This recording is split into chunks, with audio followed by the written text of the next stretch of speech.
नमस्कार, देवभूमि लाइव में आपका स्वागत है। मैं हूं आपके साथ पराग गुप्ता। उत्तराखंड विधानसभा चुनाव के मतदान खत्म हो चुके हैं। अब इंतजार है तो सिर्फ 10 मार्च का, जब यह ऐलान होगा कि 5 साल किसकी होगी सरकार, जनता ने किस पार्टी को अपना प्यार दिया। लेकिन उससे पहले सियासी दलों में बयानबाजी जारी है, एक दूसरे पर आरोप लगाए जा रहे हैं। और एक तरफ प्रचंड बहुमत पाकर सत्ता में वापसी का दावा करने वाली बीजेपी है, तो वहीं दूसरी तरफ कांग्रेस पार्टी है।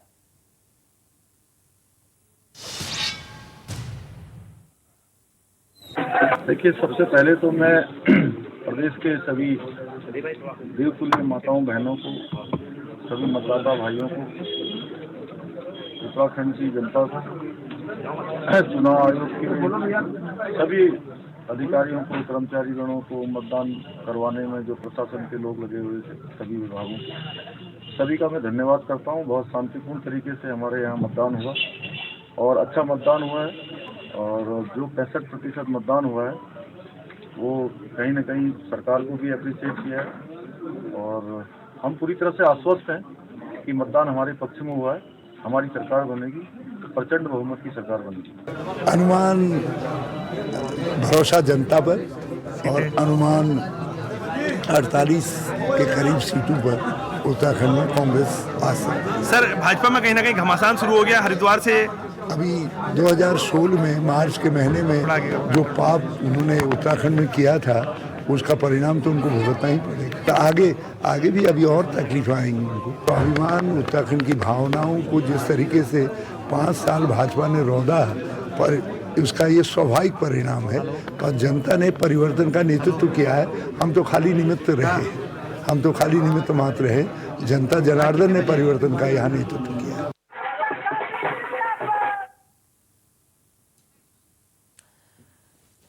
तो दोनों ही पार्टियां अपनी अपनी जीत का दावा कर रही हैं। भारतीय जनता पार्टी की बात करें, कांग्रेस पार्टी की बात करें, उधर आम आदमी पार्टी ने भी दांव चला है उत्तराखंड में। देखना होगा जनता ने किस पर अपना भरोसा जताया। हालांकि अभी इंतजार इसके लिए हमें करना होगा 10 मार्च का, जब नतीजे आएंगे, जिस दिन मतगणना होगी।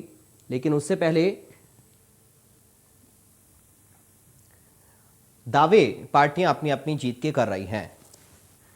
तो प्रचंड बहुमत का दावा बीजेपी की ओर से किया जा रहा है। कांग्रेस पार्टी कह रही है कि इस बार सरकार हम बनाएंगे।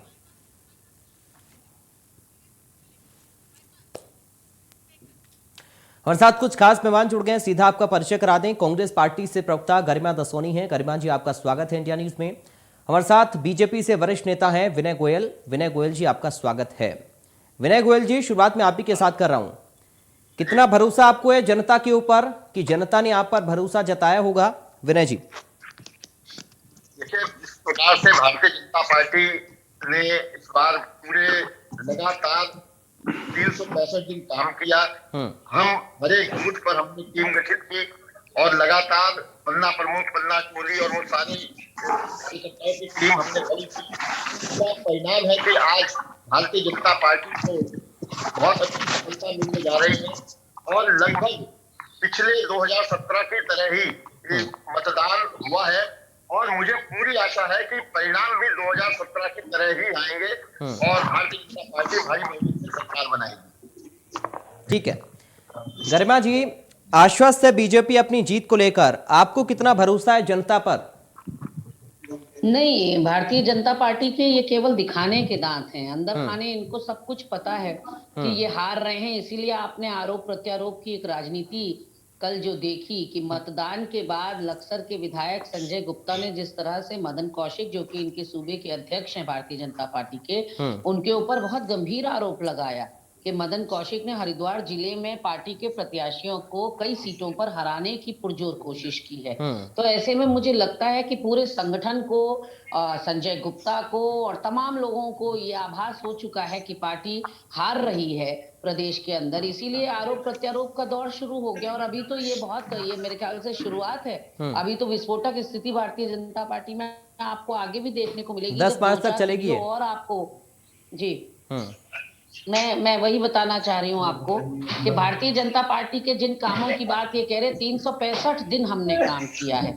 बिल्कुल, आपने मातृशक्ति के ऊपर लाठियां चलाई हैं 365 दिन। आपने युवा बेरोजगारों के घावों पर नमक छिड़का है 365 दिन, आपने किसानों की दुर्दशा बढ़ाई है, आपने व्यापारियों को के व्यापार को ठप कर दिया। तो 365 दिन अगर इस प्रदेश में कुछ हुआ तो वो विकास नहीं था, वो रोजगार की बातें या पलायन की बातें या शिक्षा स्वास्थ्य की बातें नहीं थी। यहाँ 362 दिन अगर चली तो नूरा कुश्ती चली। उसी की वानगी जो मैंने आपको कल बताया कि कल एक सोशल मीडिया पे जो वीडियो वायरल हो रहा है वो उसकी पराकाष्ठा है कि एक विधायक प्रत्याशी अपने ही प्रदेश अध्यक्ष के ऊपर इतना बड़ा ब्लेम लगा दे कि उन्होंने हराने की कोशिश की। तो आप सोच सकते हैं यहाँ 5 साल किस तरह की नूरा कुश्ती चली है और प्रदेश गवाह बना है, हम सब गवाह बने हैं। और आप कहेंगे तो मैं पूरी फहरिस्त आपको गिनाने को तैयार हूं कि कब कब कहां क्या क्या हुआ और किस तरह से हम एक विभत्स प्रदेश में, मतलब आप सोचिए कि देवभूमि हमारा प्रदेश कहलाता है, एक संस्कृति और सभ्यता का प्रदेश है।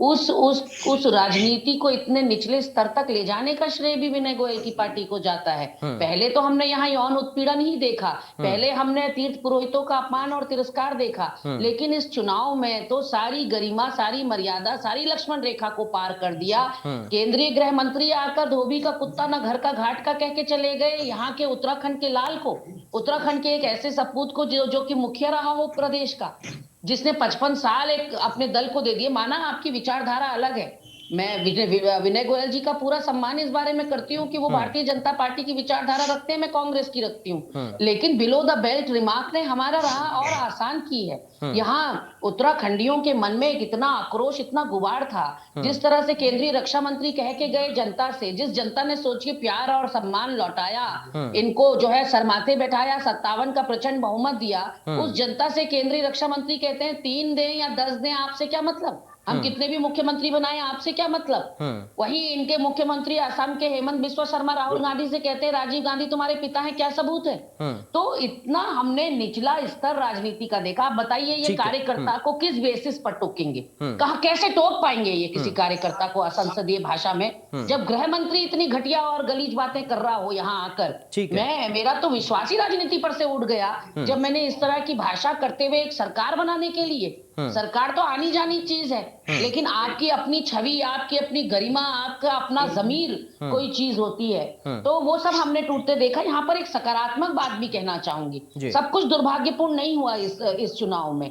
सकारात्मक बात ये हुई कि वोटर बहुत जागरूक हो गया। पुष्कर सिंह धामी की 300-500 रुपए की साड़ी लेने के लिए मातृशक्ति ने मना कर दिया, युवा ने मना कर दिया कि हम 1000-1500 में बिकने वाले नहीं है, हमको रोजगार दो, और दारू लेने से मना कर दिया। लोगों ने, ये कांग्रेस ने या दूसरे लोगों ने वीडियो नहीं, ये लोगों ने, आम जनता ने वीडियो वायरल किए हैं फेसबुक पर या सोशल मीडिया पर, जहां पर उन्होंने पुष्कर सिंह धामी जो कि मुख्यमंत्री हैं प्रदेश के, इतने स्तरहीन, इतने गरिमा विहीन हो गए मुख्यमंत्री कि खुद साड़ियां बांटने निकल पड़े, पैसे बांटने निकल पड़े बस्तियों में। तो अब आप सोचिए कि पैरों से जब सियासी जमीन खिसकती है, पैरों से जब चुनावी जमीन खिसकती है, सत्ता खिसकती है, तो आदमी को कहां तक गिरना पड़ता है। ठीक है, विनय जी इसका जवाब देना चाह रहे हैं, बोलिए विनय। नहीं, मुझे लगता है कि जिस प्रकार से गरिमा जी ने लगातार बहुत लंबा भाषण दिया, किस प्रकार से ये हाथ है और किस प्रकार से इन्हें अपनी हार सामने दिखाई दे रही है। उत्तराखंड को विभक्त प्रदेश कह दिया इन्होंने, कभी कभी जबान पे आ जाती है। मैंने ये कहा जिस प्रदेश की,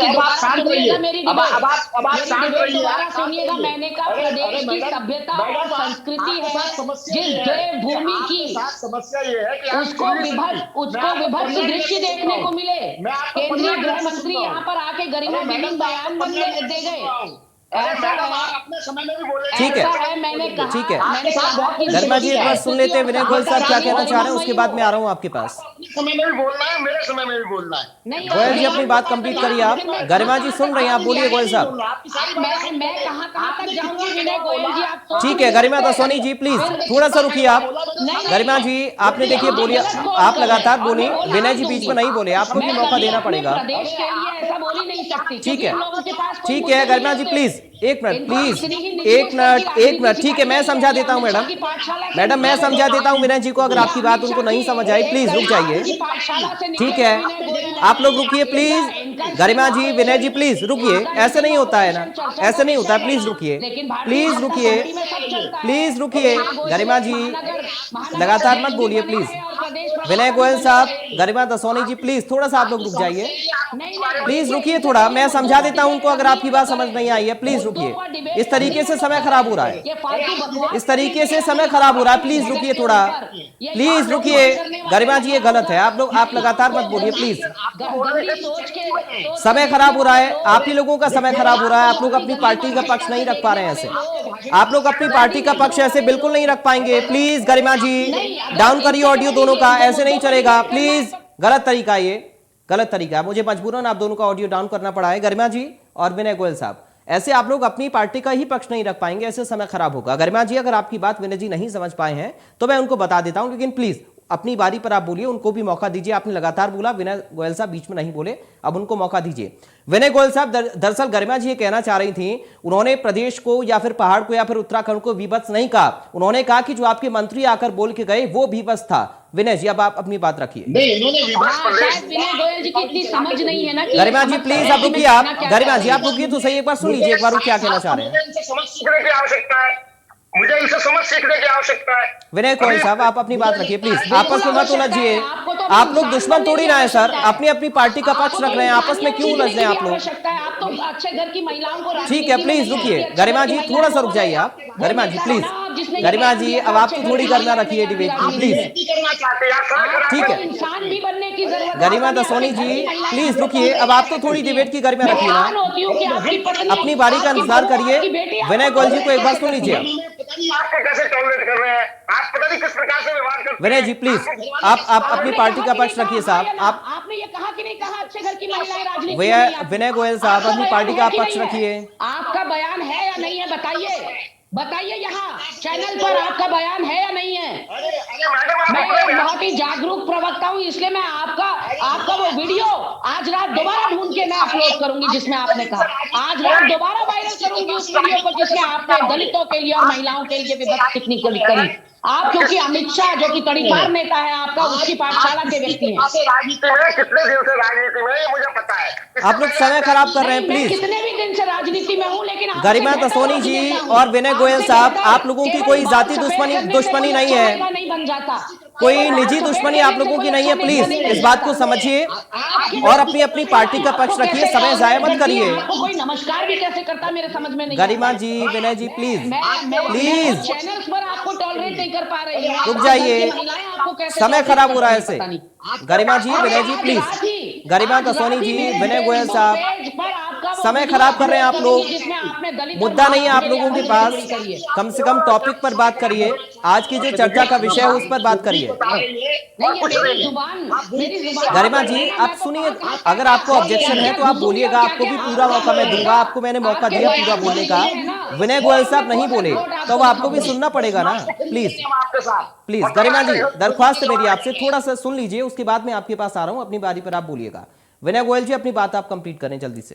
देखिए मुझे नहीं लगता कि किस प्रकार से अपने समय में भी बोलना और मेरे समय में भी बोलना, कोई मुद्दा है तो बात करिए, वरना फालतू बकवास मत करिए। कोई मुद्दे पे बात करनी है, 5 साल क्या किया वो रखना है जनता के सामने तो रखिए। बकवास आप कर रहे हो, बकवास शब्द आप प्रयोग कर रहे हैं। आपस में लड़कर झगड़कर समय जाया मत करिए प्लीज। होने की जरूरत है, एक दूसरे पर निजी आरोप मत लगाइए, निजी आक्षेप मत लगाइए, मुद्दों पर बात करिए ना प्लीज।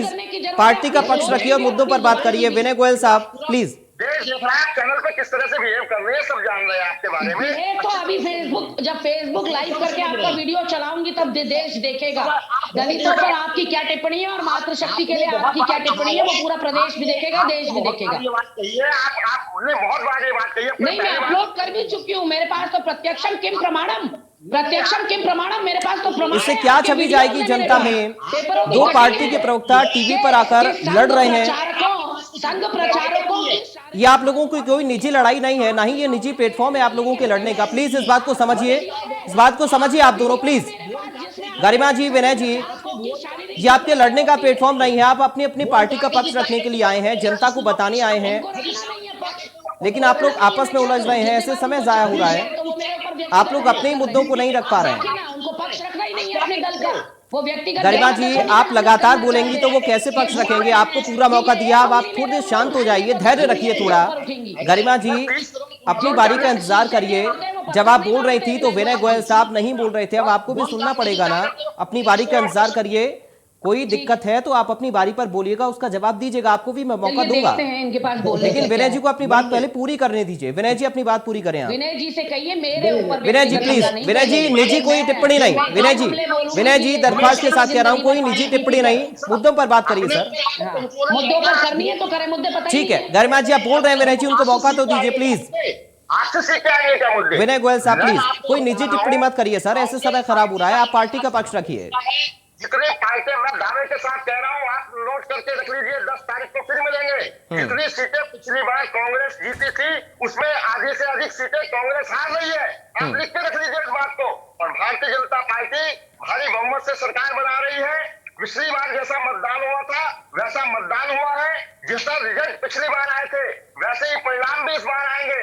मैं आपको 2002, 2007, 2012, 2014, 2019 के जो वोटों के आंकड़े हैं, अगर आप जरा सा देखेंगे तो आपको समझ में आ जाएगा कि वोटिंग ट्रेंड क्या है, जनता क्या चाह रही है, जनता किसे वोट करना चाहती है। केवल और केवल कांग्रेस पूरे कार्यकाल में लगातार भारतीय जनता पार्टी पर यह आरोप लगाती रही कि साहब इन्होंने 3 मुख्यमंत्री बदल दिए, 3 मुख्यमंत्री बदल दिए, 3 मुख्यमंत्री बदल दिए।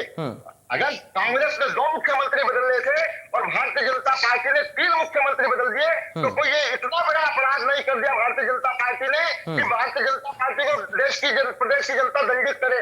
प्रदेश की जनता ने हरीश रावत जी को दंडित किया था इस बात के लिए कि उन्होंने कहा था कि तुम 30 करोड़ कमा लो या 40 करोड़ कमा लो, प्रदेश को लूट लो। आशीष तिवारी पूछ लो डॉक्टर साहब को, ब्लड बैंक पूछ लो। ठीक है, हेलो, ठीक है, ठीक, वहां चले जाना। विनय जी- विनीत श्रीवास्तव, इसमें कौन आया है?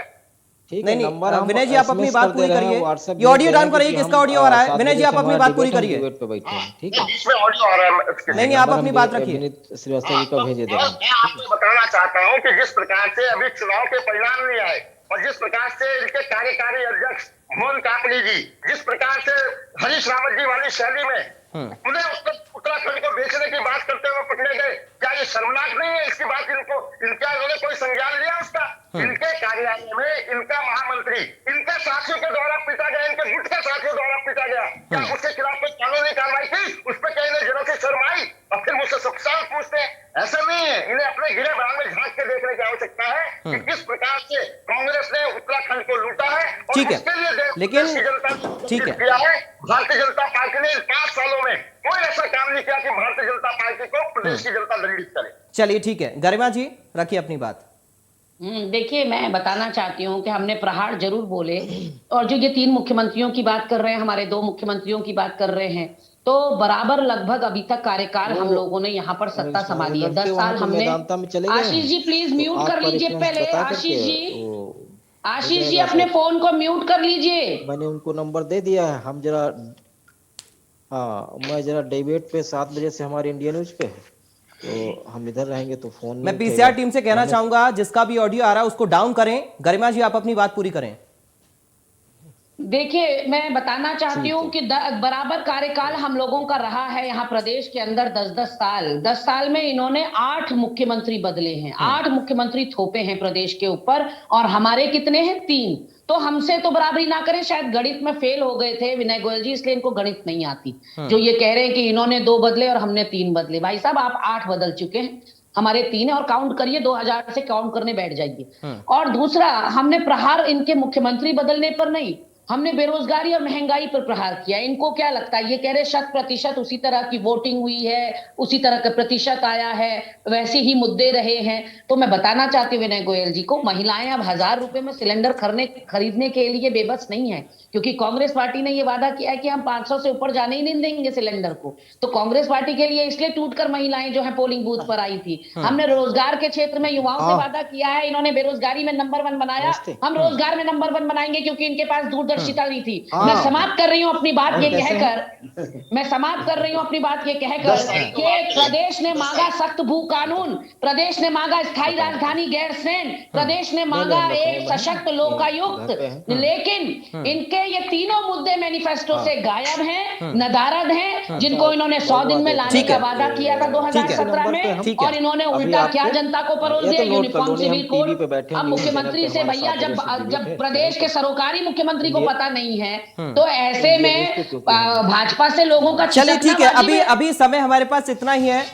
आप लोगों को और समय अब मैं नहीं दे पाऊंगा। बहुत शुक्रिया आप दोनों का चर्चा का हिस्सा बनने के लिए। गरिमा दसोनी जी आपका बहुत शुक्रिया, विनय गोयल साहब आपका बहुत शुक्रिया।